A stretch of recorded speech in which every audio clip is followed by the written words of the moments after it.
Terima kasih seluruh masyarakat Indonesia yang saya cintai dan banggakan.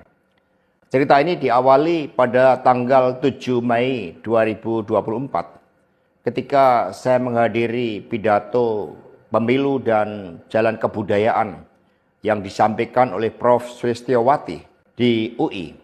Di situ saya bertemu dengan Bapak Novel Baswedan, Pak Rocky Gerung, dan tokoh-tokoh civil society lainnya. Ketika saya bertemu dengan Mas Novel Baswedan, beliau menanyakan ke saya perlu konfirmasi apakah betul PDI Perjuangan yang memelopori perubahan Undang-Undang KPK yang mengkerdilkan KPK di dalam upaya pemberantasan korupsi. Saya katakan dengan tegas kepada Mas Novel Baswedan saat itu, inilah kalau ada hal-hal yang buruk oleh Presiden Jokowi, selalu dilimpahkan kepada PD Perjuangan dan juga Ibu Megawati Soekarno Putri. Tetapi ketika ada hal-hal yang positif, selalu diambil oleh Presiden Jokowi tanpa menyisakan benefit bagi kepentingan PDI Perjuangan. Mengapa saya katakan seperti itu? Revisi Undang-Undang KPK termasuk kabar buruk yang disampaikan bahwa itu adalah ulah PDI Perjuangan. Sebagai Sekretaris Jenderal DPD Perjuangan, saya sampaikan kepada Mas Novel bahwa saya adalah sekjen yang sangat getol menjabarkan perintah Ibu Megawati Soekarno Putri bagaimana PDI Perjuangan memerangi korupsi. Karena itulah tuduhan bahwa revisi Undang-Undang KPK diarsiteki oleh PDI Perjuangan itu sangat salah. Saya ingat ketika saya bertemu dengan Presiden Jokowi di Istana Merdeka menjelang Mas Gibran dan Mas Bobi mau mencalonkan sebagai wali kota Solo dan wali kota Medan. Saya mengatakan kepada Pak Presiden Jokowi sekaligus untuk menguji keseriusan beliau di dalam mencalonkan anak dan menantunya. Pak Presiden, apakah betul Bapak mau mencalonkan Mas Gibran dan Mas Bobi sebagai wali kota? Loh, kenapa Pak Sekjen?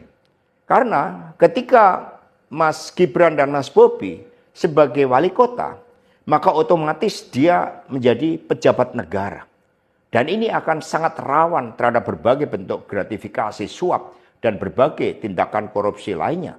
Presiden Jokowi sempat termenung saat itu.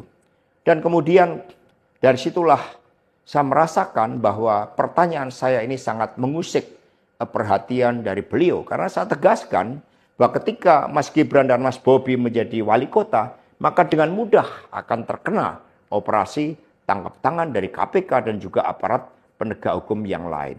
Maksud saya bertanya kepada Presiden Jokowi adalah untuk mengingatkan bahwa beliau sudah presiden. Buat apa kemudian anak-anaknya harus menjadi wali kota dan itu mengandung suatu risiko-risiko politik mengingat presiden juga berhadapan dengan begitu banyak pihak-pihak yang selalu mencoba berhadapan dengan Bapak Presiden.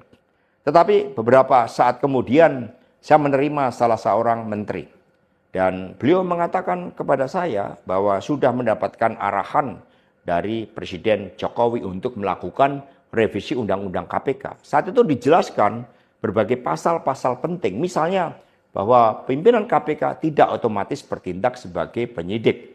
Kemudian ada beberapa pasal-pasal yang tidak memungkinkan bagi penyidik independen untuk bergabung ke KPK.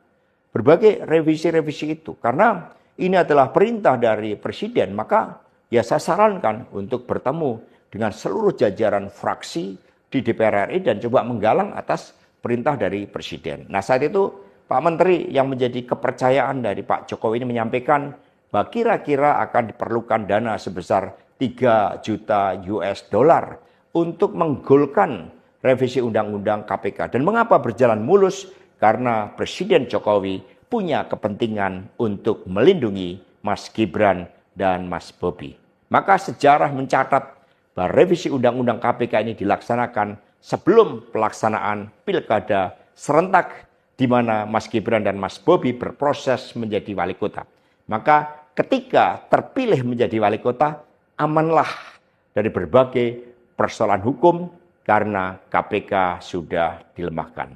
Jadi dari keterangan saya, yang saya pertanggungjawabkan secara hukum, secara politik, yang saya pertanggungjawabkan di atas Tuhan yang Maha Kuasa tentang kebenaran pernyataan saya ini meskipun tanpa bukti, rakyat Indonesia bisa mengetahui bahwa pelemahan KPK dilakukan oleh Presiden Jokowi, kemudian dampaknya dituduhkan kepada PDI Perjuangan. Ini jawaban buat Mas Novel Baswedan.